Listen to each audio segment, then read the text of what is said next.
The room was alive with laughter and clinking glasses, a warm glow from the chandelier casting golden specks across the polished floor.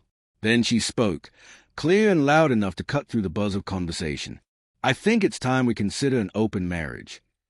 Her voice was steady, almost confident, but the way her fingers tightened around her glass, the quick flicker in her eyes, told another story.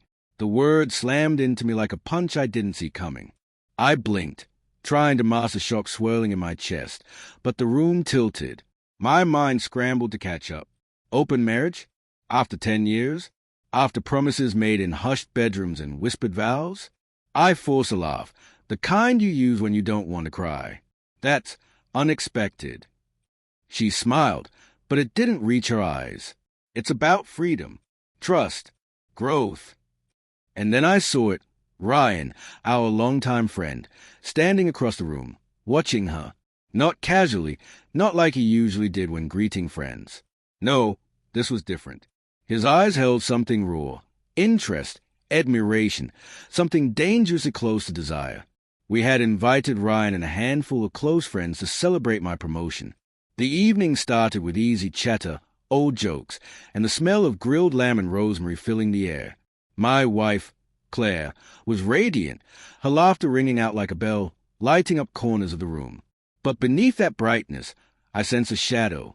Ryan was the first to catch her gaze that night. He lingered near her side, his jokes a shade too pointed, his compliments a touch too frequent. I told myself it was nothing. Ryan had always been outgoing, even flirtatious in a harmless way. But when Claire brought up open marriage like it was the next logical step in our relationship, my heart staggered. I wondered if it was the champagne talking or something deeper. After her announcement, a hush fell over our friends. I saw Ryan's smile falter for a moment, eyes flickering to mine, searching. Was he waiting for permission? Was this his moment? I kept my face neutral, but inside, a storm was building. Confusion, anger, disbelief tangled with a desperate need to understand. Later, I pulled Claire aside on the balcony. The night air was cool and sharp, the city lights sprawling below us like a constellation of broken dreams. "Why now?" I asked, voice low. She looked at me, eyes wide, conflicted. "I don't know," she admitted. I've been feeling trapped. Like there's a part of me I'm not sharing. Maybe you feel it too." "I do," I whispered, "but this feels like giving up on us." Her fingers brushed mine, hesitant. "It's not giving up. It's opening up." The following days were a minefield. Claire's texts grew frequent but distant. Her smile sometimes didn't reach her eyes. She'd mention Ryan more often, citing his understanding, his open-mindedness. I found myself watching them, dissecting every laugh, every glance. The knot in my stomach tightened. One evening, I came home early to find Ryan's jacket on our couch. The smell of his cologne was faint but unmistakable, a sharp mix of cedar and something sweet. Claire was in the kitchen, stirring something absent-mindedly. Ryan was here. My voice cracked. She froze, then nodded slowly. "We talked. Just talked."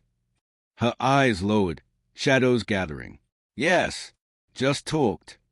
Weeks passed, trust frayed like old rope. I couldn't sleep, haunted by images of their closeness.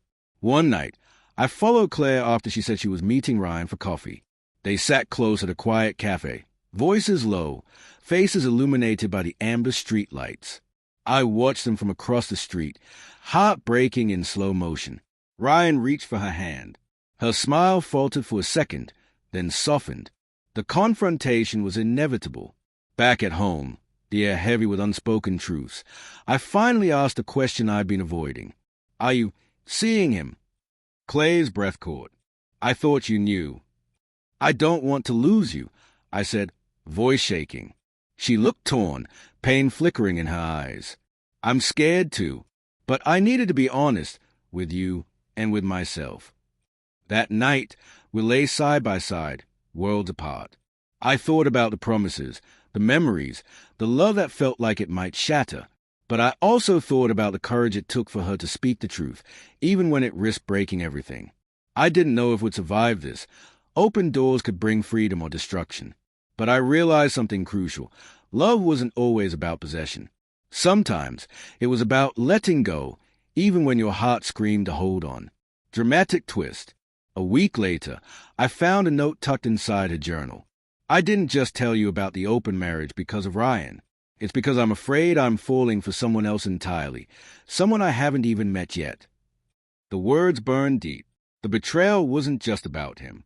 It was about a future she was already imagining without me.